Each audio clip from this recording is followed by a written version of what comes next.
Hey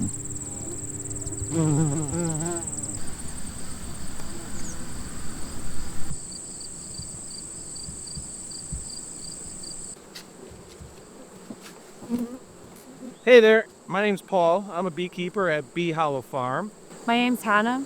I'm Sarah. and we produce honey for Sky High Farm Goods.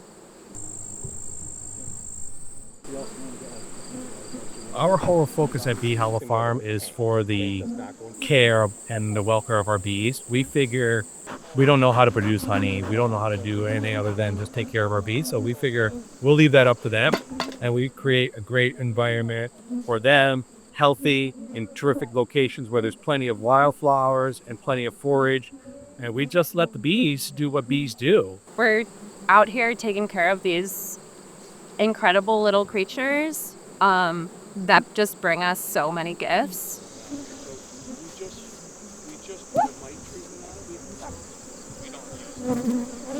So to produce honey, what honeybees do is they gather nectar from wildflowers, and there's tiny little droplets of nectar in each flower.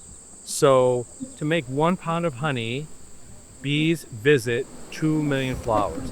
So bees consume about 200 pounds of honey throughout a year, 100 pounds during the summer, 100 pounds in the winter. But a colony like this size and healthy in this kind of environment can produce 200, 300, 400 pounds of honey. So we get the extra beyond that 200 pounds that they need for their own consumption and survival. But just to put it in perspective, one honeybee, her entire life, who makes hundreds and hundreds of trips to gather nectar, will only gather enough nectar to make 1/8 of a teaspoon of honey before she dies, right?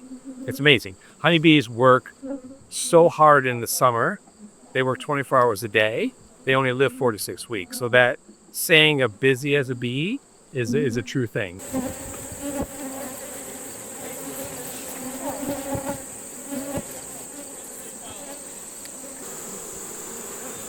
We love being beekeepers in the Hudson Valley for a couple reasons. One, it's very, very rich in diverse landscapes and agriculture. So there's a huge, broad availability of different flowers and wildflowers blooming throughout the season. And that provides the bees not only a terrific opportunity for very high levels of nutrition to keep the bees healthy, but it also produces outstanding tasting honey. We harvest our honey 3 times in the season. We do very, very early season, mostly when only trees are blooming. So it's a lot of tree nectar. It's very light and floral. And then in the summer, which if you look around now, there's millions of flowers around. That's producing our amber honey. So amber honey primarily is clover, which is the primary nectar crop in the summer. And then there's all kinds of wildflowers. That's our most abundant honey. That's about 80% of the honey that we produce. And then late in the season, we do produce a darker honey when the flowers change over for one last time in September until October. We get a little bit of dark honey from Japanese knotweed, sunflowers, fall asters, different flowers. The only thing that makes honey different in color and taste and texture is what flower the nectar comes from. So I enjoy the seasonal honey. Whatever honey we're bringing in right now is always my favorite. So everything that we do is about the health and welfare of our bees, right? So people ask me all the time, how do you make your bees make that honey? Or how do you get them to go to, we don't, right? We just put them in places. We take really good care of them, make sure that they're mite free and that they have the resources that they need, and they just do the rest. So honey is just a byproduct of that good work.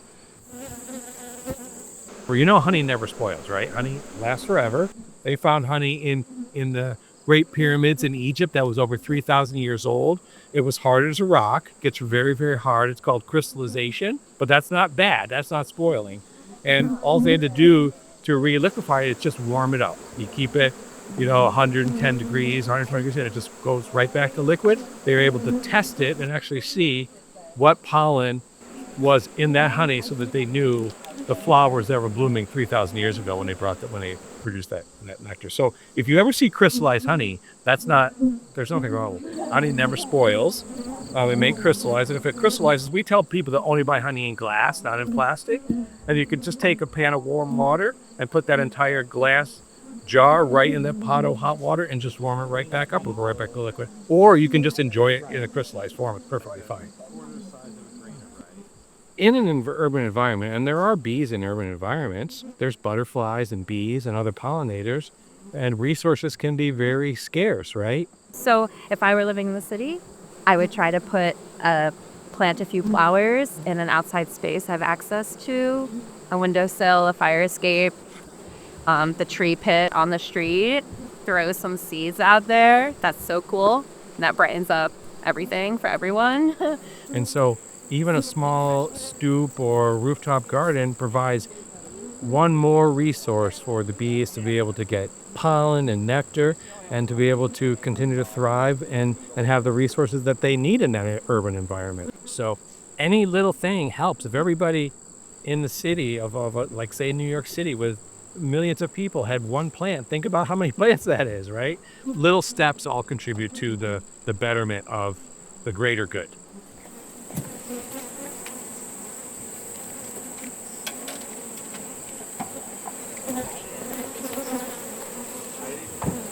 So I feel so lucky to do this work because I get to be right here in it and seeing it happen. And I like to think that from my work, I get to bring that and share these beautiful gifts with people everywhere. I mean, when you're in the city, that urban jungle, if you will, connecting with nature is hard to do. And so when you have a jar of all-natural Hudson Valley honey, it gets you the opportunity to close your eyes and feel like you're up here in nature with us, enjoying the bounty of the bees. I mean,